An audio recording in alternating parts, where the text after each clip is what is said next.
Hi friends, 6th October 2024 afternoon session.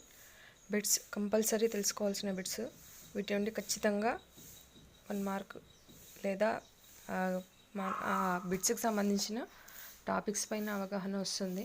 మనం ఇంకా ఎంతవరకు నేర్చుకోవాలో, ఏం తెలుసుకోవాలో అర్థమవుతుంది. సో అందులో వచ్చిన బిట్స్ ముక్తకం అంటే ఏంటి? పద్యానికి అదే స్వతంత్ర భావం కల పద్యాలను ముక్తకం అంటారు.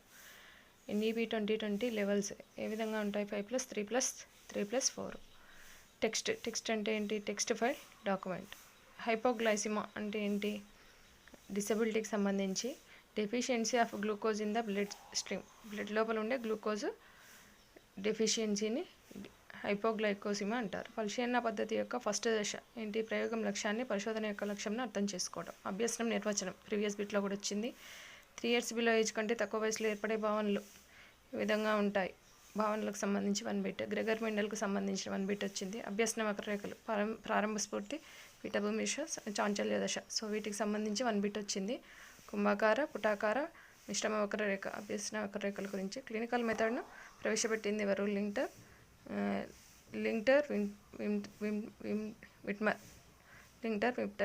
విట్మర్.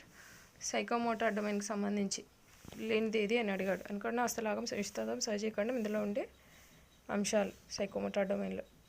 భావనల మీద, భ్రమ మీద 1 క్వశ్చన్ వచ్చింది. మూక్ ఫుల్ ఫామ్ ఏంటి? Massive open online course. Massive open online course. So MOOC, స్వయం వీటి మీద ఖచ్చితంగా 1 బిట్ వస్తుంది ఐసీటీకి సంబంధించి. సో ముక్తకం అంటే ఏంటి? NEB 2020 levels. టెక్స్ట్ అంటే ఏంటి? హైపోగ్లైసిమా అంటే ఏంటి? హైపోగ్లైసిమా అంటే గ్లూకోజ్ యొక్క డెఫిషియన్సీ, బ్లడ్ లోపల గ్లూకోజ్ యొక్క డెఫిషియన్సీని హైపోగ్లైకోసిమీ అంటారు. దేనికి దారితీస్తుంది? డయాబెటీస్కి దారితీస్తుంది. సో పెరుగుదల, వికాసం, కౌమారదశకు సంబంధించి 1 బిట్ వచ్చింది. పెరుగుదలకు చెందనిది ఏది అని అడిగాడు. పరిపక్వతకు చెందనిది అంటే పరిపక్వత అంటే ఏంటో తెలుసుకుంటే పరిపక్వతకు చెందనిది ఏదో మనం గుర్తించవచ్చు. అభ్యసన బదలాయింపు కంపల్సరీ, ఇంతకుముందు ఎగ్జామ్లలో కూడా వచ్చింది. అనుకూల, ప్రతికూల, శూన్య బదలాయింపు ఈ 3 నిర్వచనాలు తెలుసుకోవాలి. యుక్త వయసు యొక్క లక్షణం ఏమిటి?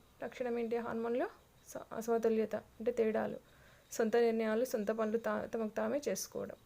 సాంఘిక అభ్యసన సిద్ధాంతానికి సంబంధించింది. సాంఘిక అభ్యసన సిద్ధాంతాన్ని ప్రతిపాదించింది జేఎల్ మెరీనో. నిరక్షరాస్యులకు నిర్వహించే పరీక్షలు ఏంటివి? అశాబ్దిక పరీక్షలు. వైగాట్స్కి స్కఫోల్డింగ్ మొదట ప్రతిపాదించింది ఎవరు? జెరమ్ బ్రూనర్ 1960లో ప్రతిపాదించారు. కౌమారదశ లక్షణం స్వతంత్ర భావాలు కలిగి ఉండడం, ఒడిదుడుకులను ఎదుర్కోవడం. సో ఒడిదుడుకుల దశ అంటారు కౌమారదశను. అంతర్జాతీయ చైల్డ్ ప్రొటెక్షన్ డే ఎప్పుడు? నవంబర్ 20. పొజిషన్ ఎడ్యుకేషన్ గ్రంథ రచయిత ఎవరు? బ్రూనర్. ప్రేరణకు సంబంధించి 1 బిట్ వచ్చింది. ఆర్టీ 2009 ఉచిత నిర్బంధ హక్కు ఏ సెక్షన్లో ఉంది? 2వ అధ్యాయం, సెక్షన్ 3 to 5. నీడని చూసి దయ్యమని భావించటం ఏంటి? భ్రమ అంటే ఇల్యూషన్. భ్రమించడాన్ని భ్రమ అంటారు, అంటే ఊహించుకోవడాన్ని ఇల్యూషన్ లేదా భ్రమ అంటారు. సో ఇవి పెరుగుదల, వికాసం, పెరుగుదలకు చెందినది, పరిపక్వతకు చెందినది క్వశ్చన్స్. అభ్యసన బదలాయింపు టాపిక్ నుండి కూడా వచ్చింది. యుక్త వయసు లక్షణం ఏది? కౌమారదశకు సంబంధించి 1 బిట్ వచ్చింది. అశాబ్దిక పరీక్షల గురించి 1 బిట్ వచ్చింది. నెక్స్ట్ కౌమారదశ లక్షణం కానిదేది అన్నాడు. అంతర్జాతీయ child protection day November 20. Toss of education గ్రంథ రచయిత బ్రూనర్. ప్రేరణకు సంబంధించి 1 బిట్. అటే 2009 ఉచిత నిర్బంధ హక్కు 2వ అధ్యాయం, సెక్షన్ 3 to 5.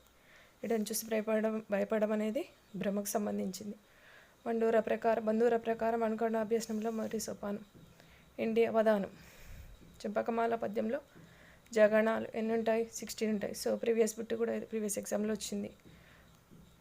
సరళ సైకిల్ నేర్చుకున్న వ్యక్తి మోటార్ బైసికల్ని కూడా నేర్చుకోవడం అనేది ఏ బదలాయింపు? బదలాయింపులకు సంబంధించి అనుకూల బదలాయింపు, ప్రతికూల బదలాయింపు, శూన్య బదలాయింపు. సో ఇదేంటి? అనుకూల బదలాయింపు. ఐక్యూ ఒక ప్రాబ్లం కూడా వచ్చింది. IQ is equal to MBA/CA × 100. Mental age by casual age × 100. MBA/CA × 100. Mental age by casual age × 100. MBA/CA × 100. IQ is equal. Hypoglycemia దేనికి దారితీస్తుంది? డయాబెటీస్. టెర్నల్ సిండ్రోమ్ అనేది ఏమిటి? టెర్నల్ సిండ్రోమ్ అంటే సాధారణంగా ఆడవాళ్ళలో క్రోమోజోమ్ల రుగ్మత వల్ల వచ్చే వ్యాధిని టెర్నల్ సిండ్రోమ్ అని అంటారు. ఓగిరం వికృతి. ఓర్పు అంటే ఓగిరం. హేలితోక చుక్క కనిపించిన చివరి సంవత్సరం ఏంటి? 1986లో కనిపించింది. నెక్స్ట్ ఎప్పుడు కనిపిస్తుంది? 2061. చెంపకమాల్లోని జగనాలు ఎన్ని? 16. పొడవు ఇచ్చాడు, వెడల్పు ఇచ్చాడు, దీర్ఘచతురస్ర విషయాలను కనుక్కోమన్నాడు. నెక్స్ట్ జాతీయ చిహ్నం ఎక్కడి నుండి తీసుకోబడింది? సారనాథ్ స్తూపం నుండి తీసుకోబడింది. క్షేత్ర పర్యటనలో మూడవది ఏంటి? Planning of project. సో ఫస్ట్ది మనం ప్రాజెక్ట్ గురించి ఏం చేయాలనుకున్నామో దాన్ని తెలుసుకోవాలి. తర్వాత దానికి కావాల్సిన అంశాలను, అనుకూల పరిస్థితులను కల్పించుకోవాలి. తర్వాత ప్లానింగ్ చేసుకోవాలి. Planning of the project. Next MOOC full form. TARL విస్తరణ ఏంటి? Teaching at right level. TARL అంటే. సో ఇంకా మ్యాథ్స్కి సంబంధించి బిట్స్ ఇచ్చాడు. x+2y² - 8xy. సో ఈ విధంగా మ్యాథ్స్కి సంబంధించిన బిట్స్ ఇచ్చాడు. నెక్స్ట్ ఉత్సాహం నానార్థం ఏంటి? సింపుల్ కాంప్లెక్స్ కాంపౌండ్కి సంబంధించి 1 బిట్ వచ్చింది. ఎక్స్పాండ్ ఫామ్ వచ్చింది. లాభ నష్టాల మీద 1 బిట్. పక్షిఖండం ఏది? పక్షిఖండం ఏంటి? దక్షిణ అమెరికా, సౌత్ అమెరికా. భ్రమ విభ్రమ మీద 1 బిట్ వచ్చింది. నెక్స్ట్ కాన్స్టాంట్లీ యాంటానిమ్ ఏంటి? కాన్స్టాంట్లీ యొక్క ఫ్రేజ్ పైన 1 బిట్. ఉభయచరాలకు ఉదాహరణ ఏంటి? కప్ప. డిక్షనరీ ఆర్డర్ అంటే ఆల్ఫాబెటికల్ ఆర్డర్లో 1 బిట్ వచ్చింది. సో నెక్స్ట్ మ్యాథ్స్కి సంబంధించిన బిట్స్ వచ్చాయి. సూక్ష్మీకరించండి. పూర్ణ సంఖ్యలు ఎన్ని? ఈ రెండింటి మధ్యలో గల పూర్ణ సంఖ్యలు ఎన్ని అని అడిగాడు. సహానుభూతి, ఇతివృత్తం ఏంటి? సహానుభూతి. తిలోదకాలు ఇవ్వడం అంటే ఏంటి? బంధాన్ని తెంపుకోవడం. తిక్కన ఆది కవి అనేది డ్యాష్ దోషం, భావదోషం. హక్కుల గురించి నిర్వచనం. Sustainable development goals 5. ఘన సామ్రాజ్యాలను అంతం చేసింది ఎవరు? ధ్వని తీవ్రత ప్రమాణాలు డెసిబల్. మట్టి కుండలను దేనిలో పెట్టి కాలుస్తారు? ఆవంలో పెట్టి కాలుస్తారు. ద ప్రాసెస్ ఆఫ్ ఎడ్యుకేషన్ రచయిత బ్రూనర్. అమరలింగేశ్వర ఆలయం కృష్ణానది ఒడ్డున ఉంది. వాతావరణ సమస్యలపై స్వీడన్లో ప్రసంగించింది గ్రేటా ధన్కర్. టర్నర్ సిండ్రోమ్ గురించి 1 బిట్ వచ్చింది. సో ఇవి ఆఫ్టర్నూన్ సెషన్లో వచ్చిన బిట్స్. సో వీటన్నిటిని గమనిస్తే మనకు ఈ టాపిక్ నుండి మనకు బిట్స్ వచ్చే అవకాశం ఉంది. ఇంకా మనం ఏమి ఇంప్రూవ్ చేసుకోవాలి, ఎలాంటి క్వశ్చన్స్ ఇచ్చినా చేయగలిగే కెపాసిటీని పెంచుకోవచ్చు. సో వీటన్నిటిని తెలుసుకోవడం ద్వారా మార్నింగ్ సెషన్, ఆఫ్టర్నూన్ సెషన్కి సంబంధించిన బిట్స్. సో నేను పెట్టిన వీడియోస్ నుండి కూడా వచ్చాయి.